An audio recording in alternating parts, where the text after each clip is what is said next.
Alright, welcome back. Here we are, part 2 of double processing images, or multiple processing. We're just getting ready to paint in the foreground mask here. The white mask means that this foreground layer is completely visible. If it was a black mask, it would make this invisible. Okay? Right now I can see everything in the foreground, and so that means this layer is hiding the sky layer. So I'm going to let the sky layer shine through or show through the top layer where I paint. And since it's the sky layer, I only want the sky areas to show through this mask. So that means I'm going to paint black just on the sky. Well, that could be kind of hard. Let's go ahead and give it a shot. If I use the bracket keys here to change the size of my brush. If I start painting here, look at what happens. Okay, yeah, it's coming through. Uh-oh, I hit that. Oh, I hit the wood here too. Oh, this is too hard.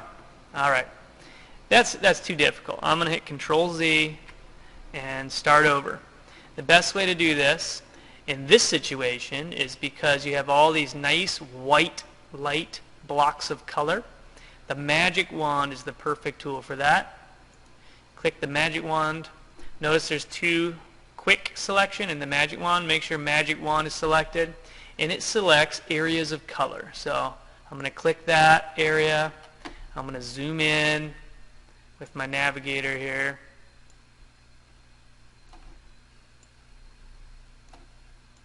Okay. Zoom in with my navigator. Come up like this.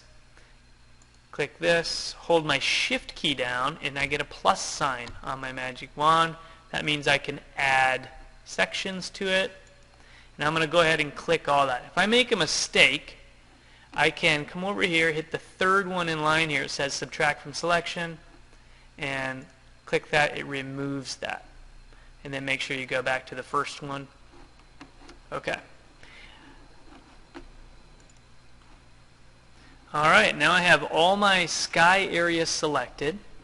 I have my black, my paintbrush. I click on the dot here. It's all the way soft. It's nice and big. I'll make it even a little bit bigger.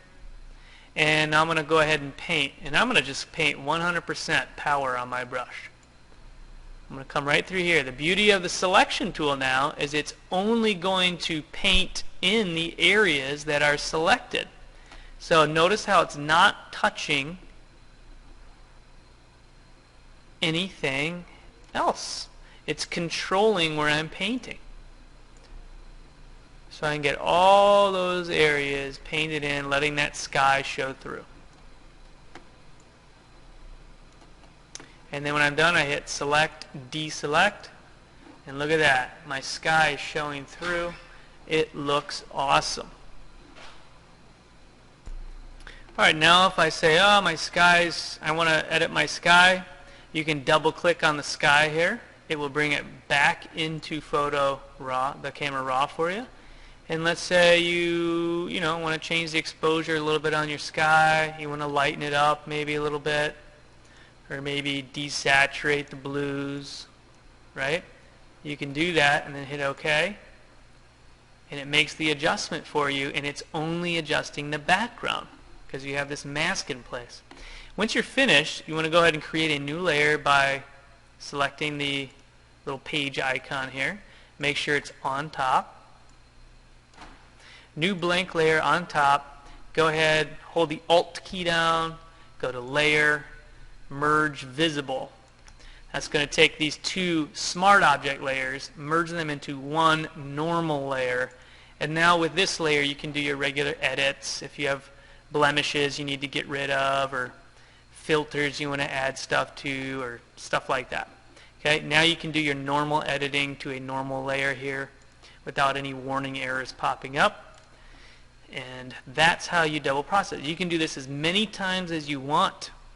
Okay, I could make another copy, new smart object via copy, go back in and think of another place. Maybe I would just want to focus on the green area back here. So